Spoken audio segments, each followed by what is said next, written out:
నమస్తే. Souls astro ట్రుత్‌కి స్వాగతం. మన జీవితాన్ని మార్చగల ఆధ్యాత్మిక శక్తి గాయత్రి మంత్రంలో దాగి ఉందని చాలామందికి తెలుసు. కానీ దానిని ఎప్పుడు జపిస్తే అత్యధిక ఫలితం వస్తుందో తెలుసా? ఉదయం బ్రహ్మముహూర్తం 4 నుండి 6 గంటల మధ్య. ఈ సమయంలో మన మనసు నిర్మలంగా, ప్రకృతి శక్తి అత్యంత పవిత్రంగా ఉంటుంది. ఈ సమయంలో జపిస్తే మనసు ప్రశాంతం, ఆత్మశుద్ధి, ఆధ్యాత్మిక పురోగతి వేగంగా జరుగుతాయి. మధ్యాహ్నం సూర్యుడి శక్తి గరిష్టంగా ఉండే సమయంలో జపిస్తే సాయంత్ర విశ్వాసం, ధైర్యం, శక్తి పెరుగుతాయి.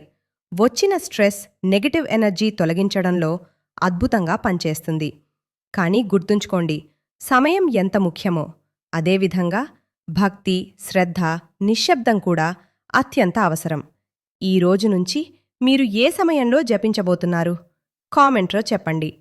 మరిన్ని ఆధ్యాత్మిక సమాచారం కోసం సోల్స్ ఆస్ట్రో ట్రూత్ను లైక్, షేర్, సబ్స్క్రైబ్ చేయడం మర్చిపోవద్దు.